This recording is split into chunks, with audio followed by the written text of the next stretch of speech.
Student, welcome to my class. Next हम पढ़ेंगे, जो हमारा टॉपिक लेने जा रहे हैं हम, मॉर्फोलॉजी ऑफ फ्लावरिंग प्लांट।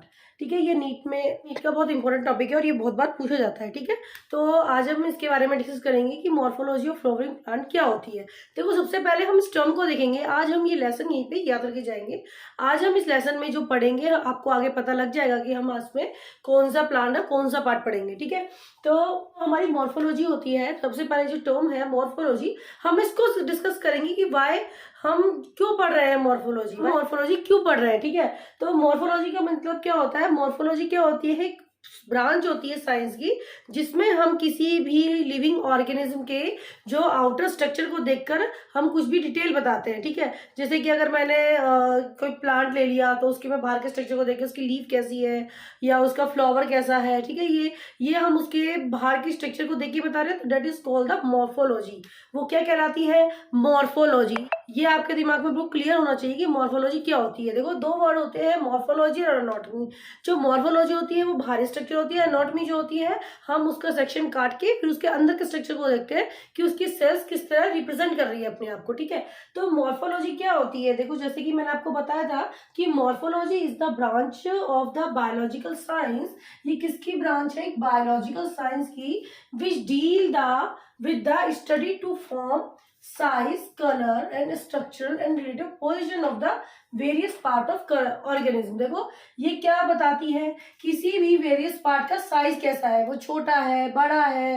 ठीक है, तो वो साइज बताती है। सेकंड है कलर बताती है। जैसे कि विद रिस्पेक्ट टू, मैं फ्लावर प्लांट के एस्पेक्ट में बात करूं, अगर मैं प्लांट के एस्पेक्ट में बात करूं तो प्लांट का जो कलर है वो कैसा है, या पत्तियों का जो कलर है वो कैसा है। ठीक है, तो वो उसके कलर के बारे में बताती है। स्ट्रक्चर, उसकी स्ट्रक्चर बताती है कि वो किस तरह स्ट्रक्चर है उसका, और relative position of various part of and the organism, और उसकी जो ऑर्गेनिज्म जो पोजीशन है वो किस तरह की है। तो ये सब क्या बताती है?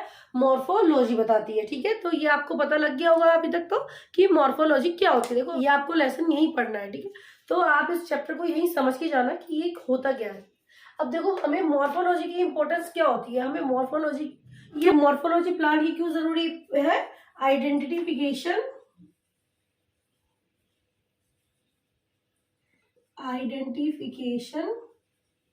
Of plant. ठीक है, किस लिए जरूरी है?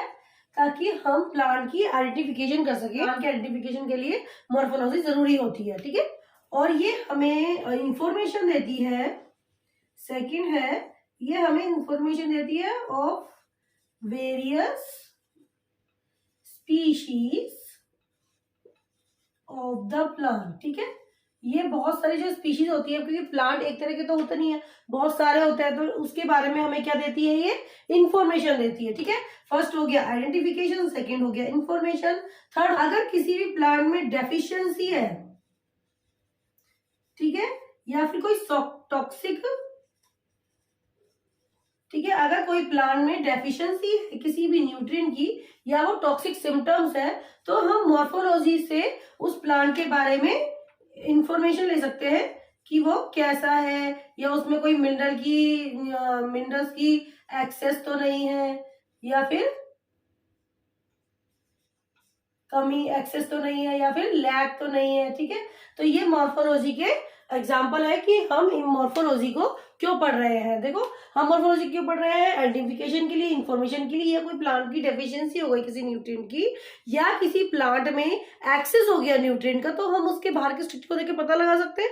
तो इसलिए, ठीक है, तो इसलिए मॉर्फोलॉजी इंपॉर्टेंट है। ओके, नेक्स्ट हम जो हमारा कोई भी प्लांट होता है, अगर मैं एक प्लांट की बात करूं तो प्लांट में आपने देखे होंगे, ठीक है, क्या क्या चीज होती है? Root, stem, leaf, flower, fruit. ठीक है, अगर मैं एक प्लांट की बात करूं तो प्लांट में ये सब प्रेजेंट होते हैं। On the basis of plant shape, plant are divided into two parts, root system and the shoot system।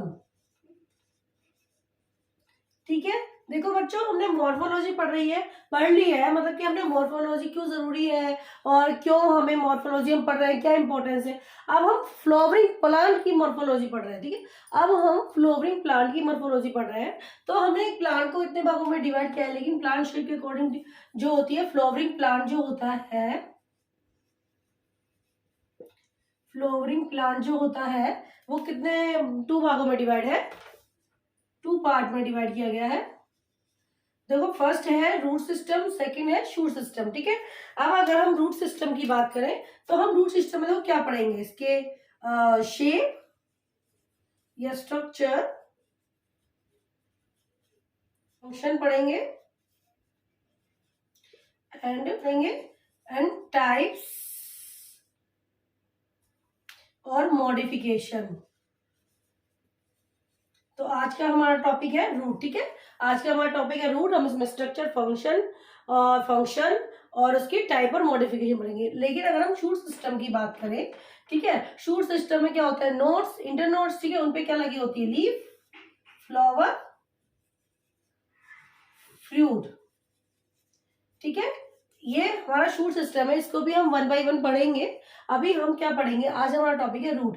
अगर हम शूट सिस्टम की बात करें तो शूट सिस्टम को 4 फैमिली में आती है। इसमें इसकी जो निमोनिक्स है याद करने की ये है, इसका निमोनिक्स है लिली, सैंग, फैब, ठीक है। ये इसका निमोनिक्स है लिली, सैंग, फैब, ठीक है। लिलिएसी, सोलेनेसी,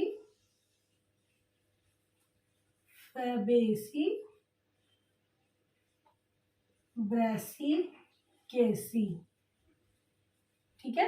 ये इसकी 4 फैमिली है, इसके बारे में भी हम पढ़ेंगे। तो हमारा ये सब हो गया हमारा रूट सिस्टम। नेक्स्ट हम पढ़ेंगे अपने रूट सिस्टम में फोलॉजी ऑफ जर्मिनेटिंग सीड्स, ठीक है। देखो, जो एंजियोस्पर्म और जियोस्पर्म है उसमें सीड को 2 पार्ट में डिवाइड किया गया है, मोनोकोट एंड डाइकोट, ठीक है। मोनोकोट और डाइकोट। अब आप, मैं एक डायग्राम बना रही हूँ, आप बताना कि मैंने किसका बनाया है।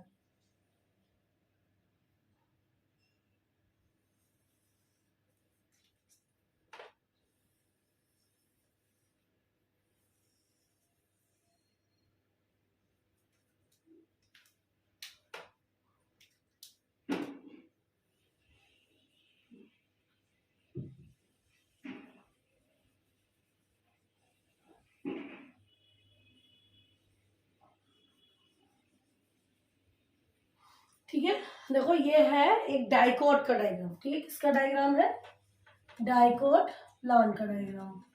देखो, हम ये इसमें मॉर्फोलॉजी में इसलिए पढ़ रहे हैं ताकि हम ये जान सकें कि जैसे हम बात करेंगे कि रूट का मतलब कहाँ से निकलती है, शूट कहाँ से निकलती है, रेडिकल, एपेक्स, प्रीम्यूल, ये सब क्या होते हैं।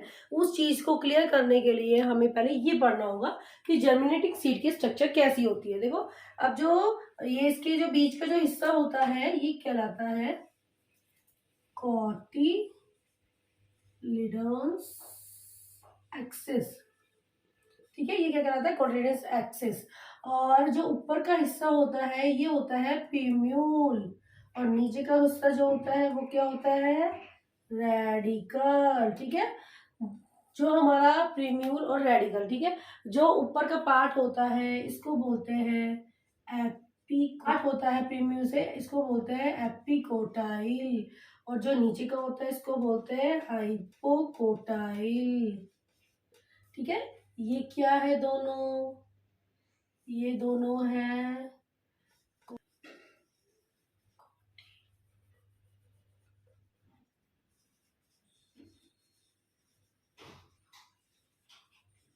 ओके बच्चों, ये कॉटिलिडन्स है, जो बीच के एक्सिस है, ये जो दो अपने हैं ये कॉटिलिडन है, ठीक है।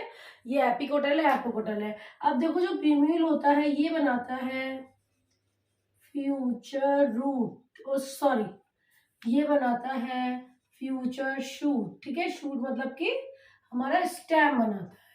और जो रेडिकल है ये बनाता है फ्यूचर रूट, ये बनाएगा हमारा रूट सिस्टम, ठीक है। ये कौन सा बनाएगा, हमारा रूट सिस्टम। अगर जब मैं आगे बोलूंगी कि रूट हमारी रेडिकल से ग्रो होती है तो आपको समझने में दिक्कत नहीं आएगी, ठीक है। ये अब देखो, जो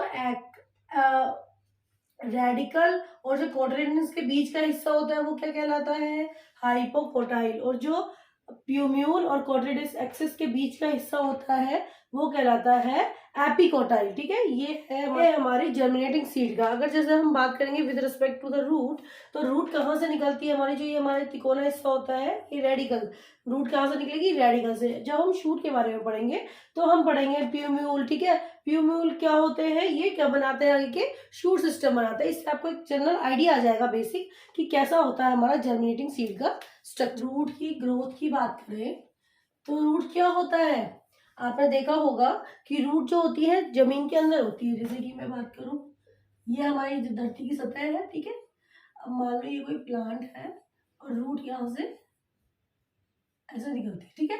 तो ये हमारी क्या है, ग्राउंड। तो ये क्या है, यहाँ पर हमारी जो सन रेज है वो आ रही है, नहीं आ रही, ठीक है। और ये जो ग्राउंड होता है अंदर की ओर जा रही है, तो ग्राउंड को क्या बोलते हैं, जियोट्रॉप्स। तो ये क्या होती है, तो ये क्या हुई, पॉजिटिव जियोट्रॉप, ठीक है। तो ग्रोथ किस तरफ होती है, पॉजिटिवली जियोट्रॉपिक। रूट क्या होती है, पॉजिटिवली जियोट्रॉपिक। पॉजिटिवली जियोट्रॉपिक का मतलब है कि ये टुवार्ड्स द ग्राउंड होती है, ठीक है, टुवार्ड्स द ग्राउंड होती है। और ये क्या होती है, नेगेटिवली फोटोट्रॉपिक। अब इसको भी समझेंगे कि क्या होता है, ठीक है। देखो, फोटोट्रॉपिक होती है सन रेज, मतलब सन रेज को कैच करने वाला, फोटोट्रॉपिक, ठीक है। अब देखो रूट है, ये तो धरती के अंदर है, क्या इसके ऊपर सूर्य की रेज जा पा रही है, नीचे नहीं जा पा रही। तो ये क्या हुई, हमारी नेगेटिव फोटोट्रॉपिक, ठीक है। नेगेटिव फोटोट्रॉपिक का मतलब है अपोजिट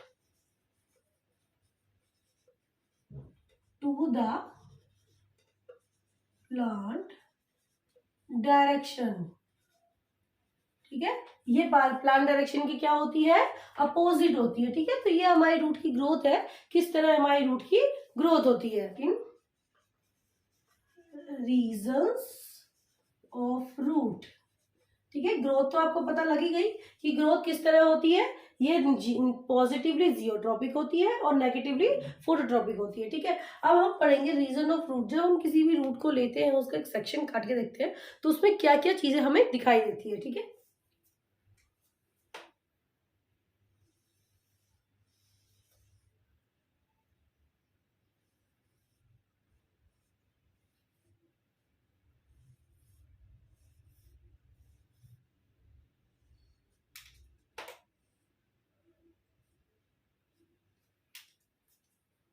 देखो, मैंने रूट को ये इसके क्या है, रूट हेयर,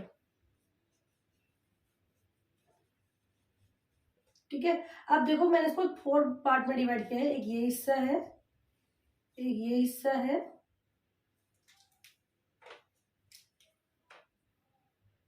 एक छोटा सा ये हिस्सा है और एक ये है, ठीक है। जो हमारा सबसे बड़ा हिस्सा है वो क्या है, यहाँ पे तो आएगा नहीं। देखो, जो हमारा सबसे बड़ा हिस्सा होता है वो क्या होता है, मैचुरेशन जोन, ठीक है। जो हमारा छोटा हिस्सा है वो है, लंबा हिस्सा है वो है इलोंगेशन जोन। जो हमारा ये वाला हिस्सा है, छोटू सा है, मेरिस्टेमेटिक जोन। और सबसे नीचे का हिस्सा होता है रूट कैप, ठीक है। क्या होता है, रूट कैप। अब देखो, इसमें थोड़ी सेल्स बना लीजिए।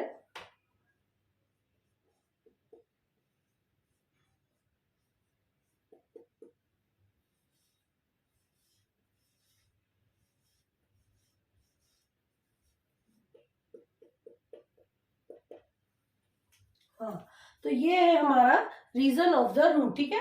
रीजन ऑफ रूट में ये जो बाहर की तरफ निकले हैं ये रूट हेयर है, और जो ये इतना बड़ा जो स्ट्रक्चर है जहाँ रूट हेयर प्रेजेंट होते हैं वो हमारा मैचुरेशन जोन होता है।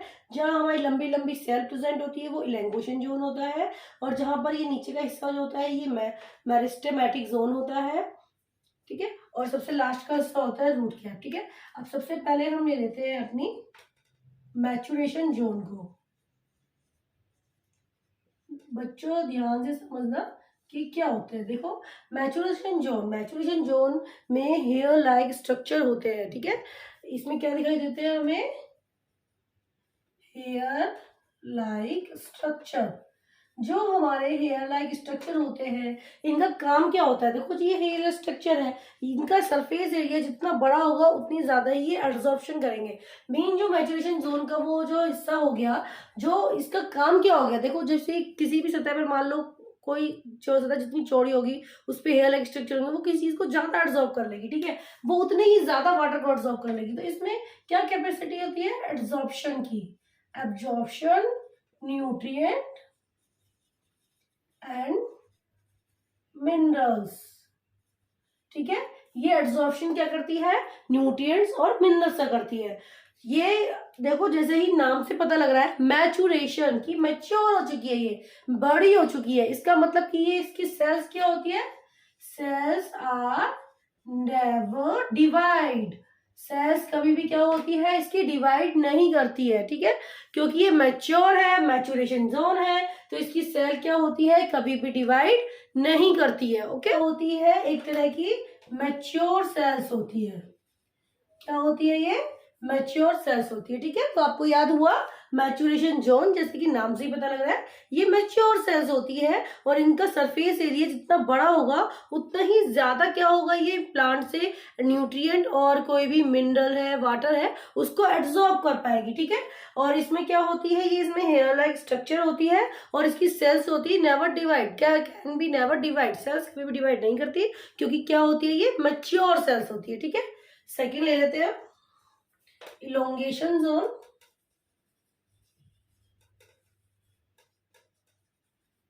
ठीक है, अब देखो इलोंगेशन जोन क्या होता है। इलोंगेशन जोन जैसे कि नाम से पता लग रहा है, इसमें सेल क्या होती है, इलोंगेट होती है। इलोंगेट मतलब कि लंबी लंबी होती है। और ये जो सेल्स जो मैंने लंबी लंबी बनाई क्यों होती है, क्योंकि इसका वैक्यूल क्या होता है, लार्ज होता है, ठीक है। जितना बड़ा बड़ा वैक्यूल होगा वो उतनी ही लार्ज होगी। और इसमें भी इलोंगेशन सेल में भी cell are never divide, cells इसमें क्या होती है, कभी भी डिवाइड नहीं करती, क्योंकि ये इलोंगेट हो गई है। देखो जब कोई चीज बड़ी हो जाती है तो वो क्या बड़ी और बड़ी होती है, नहीं, वो अपनी चीज पे रुक जाती है। तो ये इलोंगेट हो गई है, तो ये क्या होती है, इलोंगेशन जोन में सेल, ठीक है, कभी भी डिवाइड नहीं करती है। Structure and sorry maturation zone और इलोंगेशन जोन दोनों समझ में आया, ठीक है। नीचे आते हैं हम मेरिस्टेमेटिक जोन में। हमारा मेरिस्टेमेटिक जोन, ठीक है, जैसे ही नाम से पता लग रहा है कि ये क्या होती है, मेरिस्टेमेटिक मतलब कि ये मेटाबॉलिकली एक्टिव होती है। दे आर मेटाबॉलिक एक्टिव, ये metabolic they our metabolic active, ये मेटाबॉलिक एक्टिव होती है। इट मीन्स की सेल क्या करती है, इसमें डिवाइड, इसमें क्या होता है, सेल का डिवीजन होता है, ठीक है। और इसमें क्या पाया जाता है, डेंस साइटोप्लाज्म, ठीक है। क्या पाया जाता है इसमें, क्या होती है, सेल आर सारी डिवाइडिंग होती है, ये मेटाबॉलिकली एक्टिव होती है। और ये हम इस जोन की बात कर रहे हैं, ठीक है, ये मेटाबॉलिक एक्टिव होती है, और इसमें क्या पाया जाता है, डेंस साइटोप्लाज्म पाया जाता है। तो ये हमारी मेरिस्टेमेटिक जोन है, जो कि रूट कैप के ऊपर प्रेजेंट होती है। फोर्थ है हमारा रूट कैप, ठीक है, बड़ा ही इंटरेस्टिंग टॉपिक है ये, रूट कैप बहुत इंपॉर्टेंट है। देखो रूट कैप क्या होती है, रूट कैप जो होती है अभी प्लांट में पाई जाती है, जितने भी टेरेस्ट्रियल प्लांट होते हैं, जो भी टेरेस्ट्रियल प्लांट होते हैं उसमें क्या प्रेजेंट होती है, रूट कैप प्रेजेंट होती है, ठीक है। ये प्लांट को प्रोटेक्शन का देने का काम करती है। किसका काम करती है, प्रोटेक्शन देने का काम करती है। ओके, और ये किसकी बनी, यहाँ पे एक छोटी सी कैप लगी होती है, और ये किसकी बनी होती है, पैरेनकाइमेटस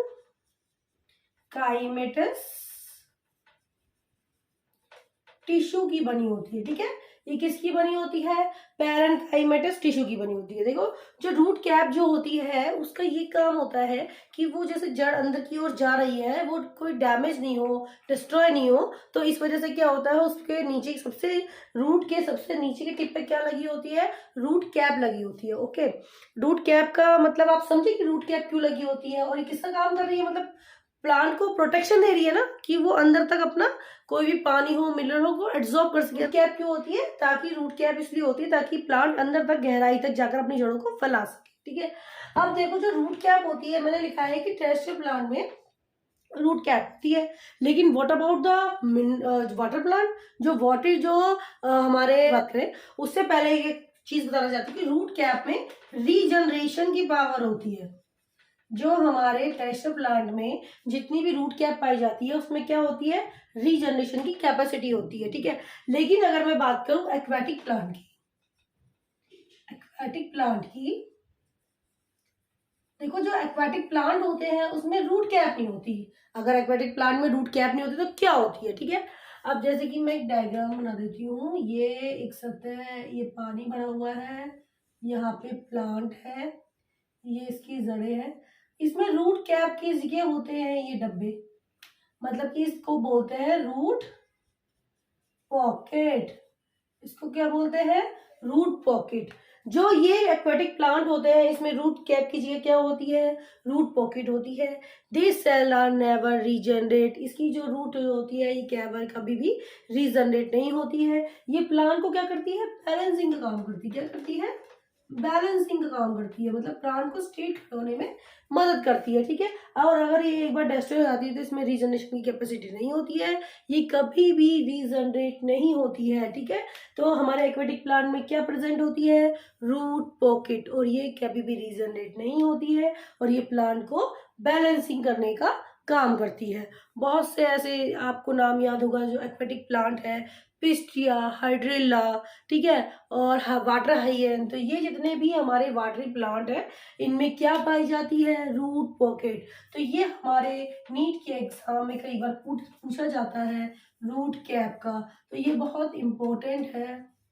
ठीक है, वेरी वेरी इंपॉर्टेंट है ये, तो आप इसको याद कर लेना कि एक्वेटिक में क्या होता है और टेरेस्ट्रियल प्लांट में क्या होता है। ठीक है, तो ये हम पढ़ेंगे root function, function of root. अभी तक तो आपको आइडिया हो गया होगा कि रूट क्या कर रही है। ठीक है, देखो रूट का जो फंक्शन होता है वो होता है एब्जॉर्प्शन मिनरल एंड वाटर का। ठीक है, ये क्या होता है? ये इसका फंक्शन है कि ये क्या करती है? एब्जॉर्प्शन करती है मिनरल और वाटर का फ्रॉम द लैंड से। ठीक है, सेकंड है ये स्टोरेज का काम करती है। कोई फूड बन गया उसको स्टोर करना है, शकरकंदी देखी होगी आपने। ठीक है, तो उसमें क्या होता है? फूड स्टोर होता है एज ए स्टार्च। तो क्या होगा? पोटेटो देखा होगा, उसमें क्या होता है कि रूट क्या होती है? फूल के मोटी हो जाती है, तो मतलब क्या कर रही है? अपने फूड को स्टोर कर रही है। ठीक है, स्टोर मतलब in the form of starch, starch के रूप में वो अपने को फॉर्म करती है। इसका एक तरह का फंक्शन हो गया रूट का। तो क्या कर रही है? वो स्टोरेज कर रही है। देखो कोई जो रूट होती है वो रेस्पिरेशन का काम भी करती है। हम आगे पढ़ेंगे कि रूट रेस्पिरेशन का काम कैसे करती है। ठीक है, जो स्वैम्पी एरिया होती है उनमें बहुत सी रूट ऐसी होती है जो अपने बाहर आ जाती है रेस्पिरेशन करने के लिए, क्योंकि वो दलदल में ऑक्सीजन तो मिल नहीं पाती है। तो अभी हम आगे पढ़ेंगे तो कुछ रूट क्या होती है? रेस्पिरेशन का काम भी करती है, सपोर्ट का काम भी करती है। ठीक है, अभी हम इसके आगे एग्जांपल देखेंगे किस तरह सपोर्ट देती है। कईयों में क्या होता है कि किसी ट्री को रूट से सपोर्ट ना, रूट जो होती है वो स्टेम जो होती है, स्टेम से या नीचे के पार्ट से ना निकलकर अलग से पार्ट से निकल जाती है। ठीक है, वो क्या करती है? सपोर्ट। जो हम ये देखा जाए तो स्टोरेज, रेस्पिरेशन, सपोर्ट ये इसका सेकेंड फंक्शन होता है, लेकिन जो इसका प्राइमरी जो फंक्शन होता है वो क्या होता है? एब्जॉर्प्शन मिनरल एंड वाटर का ही होता है रूट का। ठीक है, तो हमारे मेन फंक्शन क्या हुए? देखो absorption of water, storage, respiration and the support. ठीक है, तो हम ये हमारा हो गया function of root. Thanks for watching my video, and if you like my video please like, share and subscribe Chinki classes. Thank you.